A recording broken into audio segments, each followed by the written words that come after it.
Why were you choking? Too much in my mouth. Who else it on you? Sean. Did you want Sean to it on you? I didn't want anyone to it on me. How often did it happen? Often enough. Which hotel charged the most for damage to the room? The Intercontinental in New York. They redecorated the whole room for ridiculous money. Back to the nation. Why didn't you say no? It was obvious I didn't want to be on the ground being on by two men.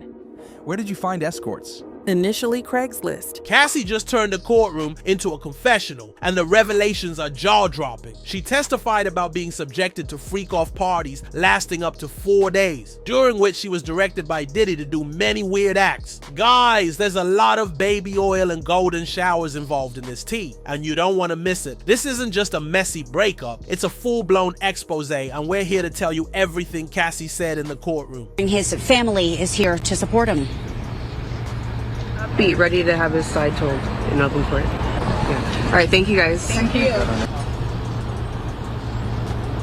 You all remember that leaked CNN hotel video where Diddy was caught on camera physically assaulting Cassie, right? Well, I hope his family does, because it seems like they somehow believe that this trial will reveal that Diddy has been a ray of sunshine all along. Now let's get into talking about the real victim, because according to Cassie, that horrifying hotel incident was far from a one-time event. On May 13th, 2025, Cassie took the stand in Diddy's federal trafficking trial, visibly pregnant with her third child, and delivered testimony that peeled back the curtain on years of alleged abuse and control. So let's rewind the tape. Cassie was just 19 when she met Diddy, and let's be real, she probably thought she was living every aspiring singer's fantasy. A 10-album deal, studio time?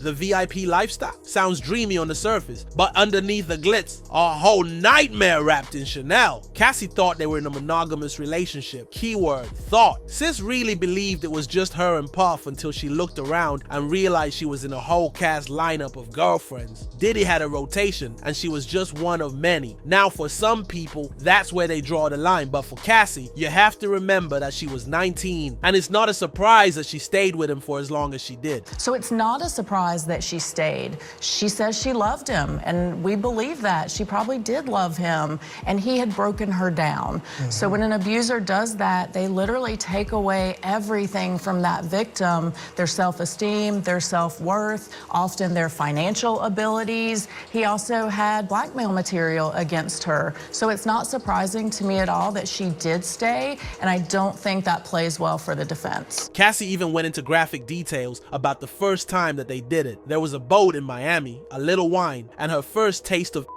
because apparently that's Diddy's go-to starter pack. And after that, she thought it was love, but it was a setup. She said, in hindsight, I know that wasn't the case. Translation? She got played. He had other women and terrible plans for her. Soon, Mr. Bad Boy started showing his true colors. Cassie said Diddy got obsessive about phone calls. If she didn't answer, he'd ring down the staff like a deranged person. He even had her apartments rigged for maximum control, renting places close to his, keeping keys, and pulling up unannounced. And then came the infamous freak-offs. According to Cassie, this started around 2008 when she was just 22. Diddy brought in male escorts and watched while she was involved in the most degrading situations. The first one was at their home, and it only escalated from there. These weren't one-off wild nights either. She said they were weekly events. Weekly. Cassie is describing having weekly freak-offs for years that would last 2, 3, one lasted up to 4 days. She talked about damaging hotel rooms so bad in one instance that they had to pay such a hefty fee because the hotel told them that they needed to completely redecorate the room. Let's start with the baby oil. Apparently, that was Diddy's favorite form of lube. We're talking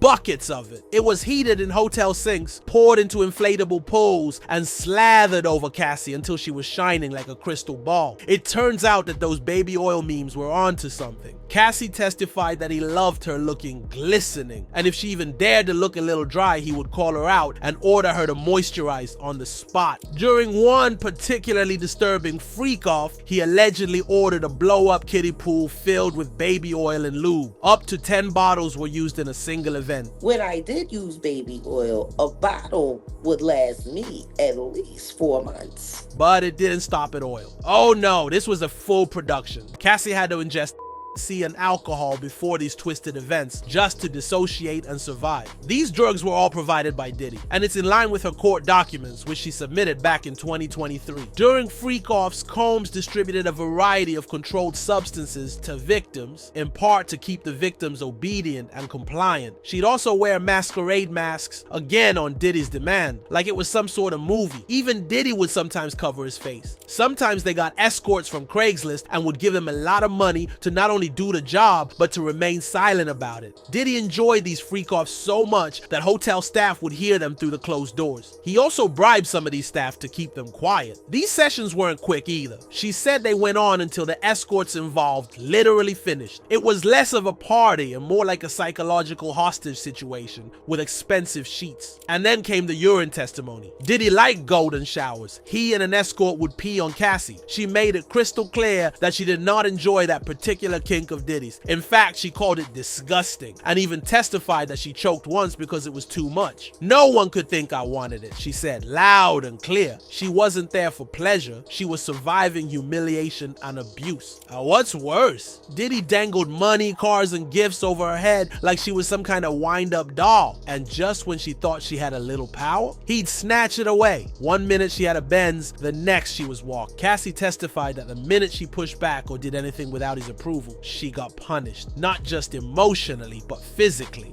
She had knots on her head before, busted lips, swollen lip, bruises, that these things were normal for her.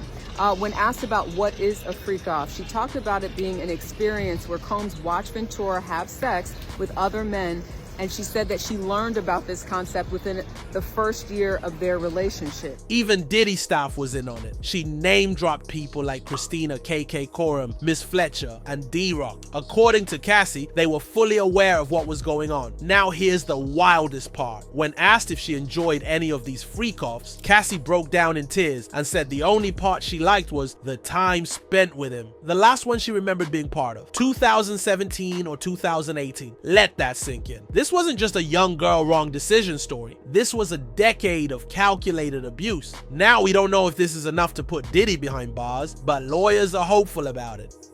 So the surveillance footage in Cassie's testimony means a lot to a lot of different people. What we have to remember is we're here in a criminal trial and the government has the burden of proof beyond a reasonable doubt. What that means is it's almost the highest level of proof that any court can impose.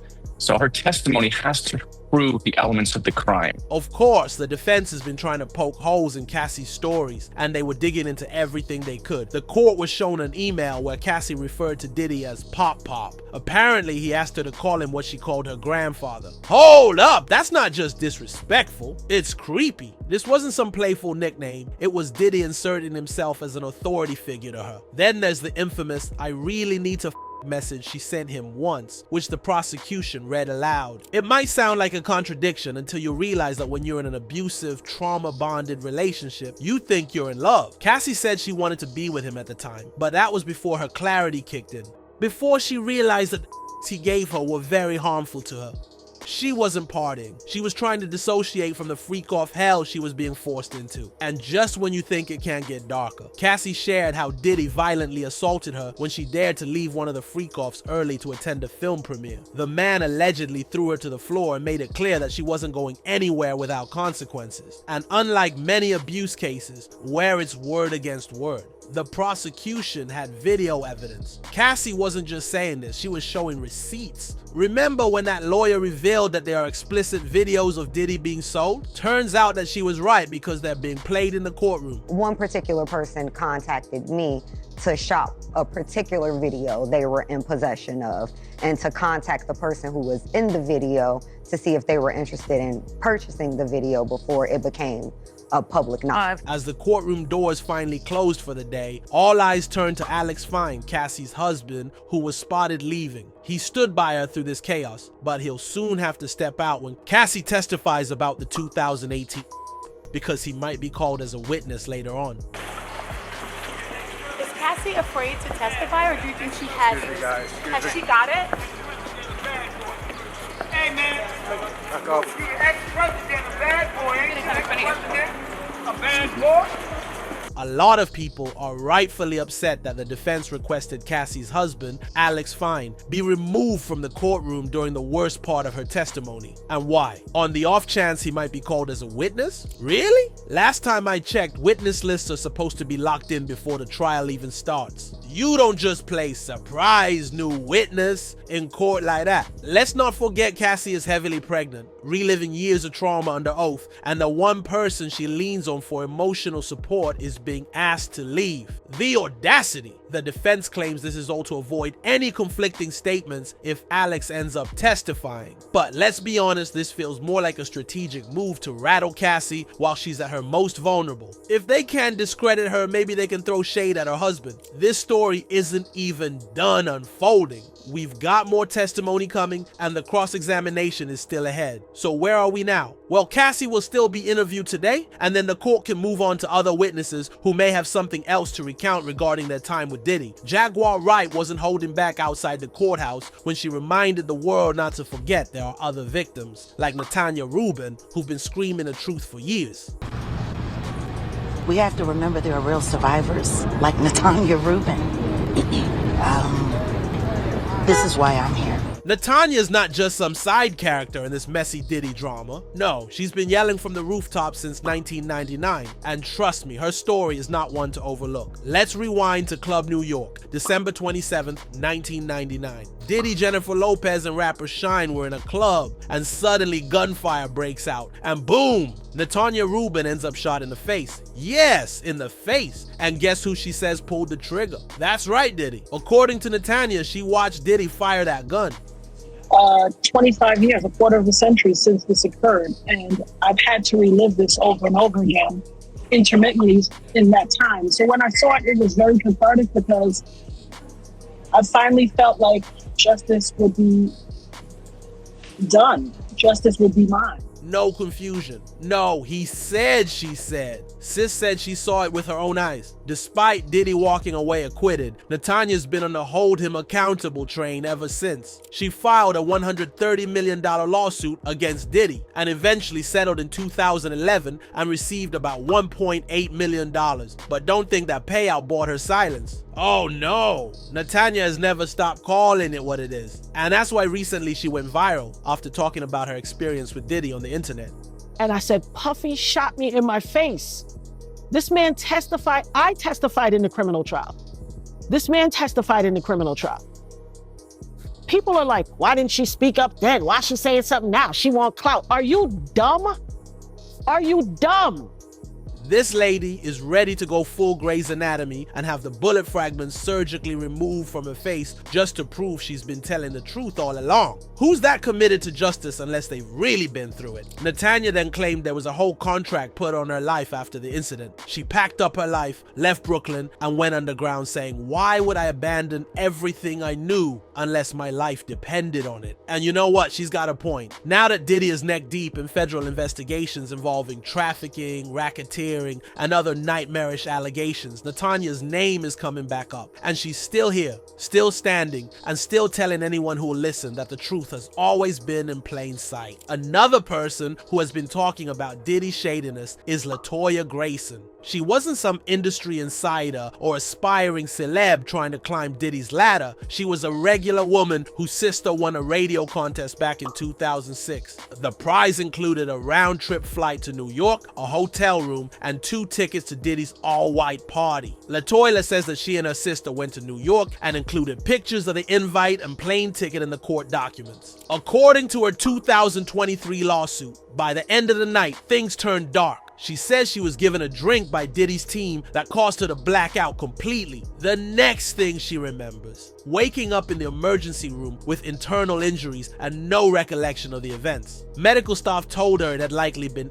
SA. To make it worse, LaToya alleged she received threatening phone calls warning her not to press charges or speak out. The threats were so severe she says she stayed silent for years, fearing for her life. Only after Cassie broke her silence in 2023 did LaToya finally feel empowered power to come forward. And now talk about Dawn Richard, the singer who's had her own close-up view of Diddy's alleged chaos. Dawn wasn't just a bystander. She was in the building, in the industry, and under Diddy's umbrella for years. In fact, some of Diddy's associates have said that they believe her. She claiming that he'll remove her from songs and turn off her mic when she performing, when she'll turn down his advances. That's some little teenage boy control. He used to controlling everything. He used to rejection. I believe her. Dawn stepped forward and filed her own legal complaint in 2023, stating that she had been subjected to unwanted advances, verbal harassment, and false imprisonment by Diddy. But she didn't stop there, ladies and gentlemen. She also alleged that she personally witnessed Diddy physically abuse Cassie multiple times. Dawn was apparently in the studio, on the sets, and in those same celebrity spaces where the alleged abuse occurred. What? It's unbelievable to think that Diddy's abuse of Cassie was so bad that he was doing it publicly where artists could see. This man didn't care about anyone reporting him because he could intimidate them too. And there you have it. Cassie did her thing and spoke her truth in the courtroom. From freak-offs with baby oil-filled pose to being micromanaged, her testimony exposed her downright humiliation. And let's be real, with others like LaToya Grayson and Dawn Richard hinting at similar patterns, this is starting to look like a full-blown lifestyle for Diddy. If even a fraction of this is true, his legacy is cooked, but what do you think? Is Cassie's voice enough to convince you, or are you still watching this unfold with skepticism? Let us know your thoughts in the comments.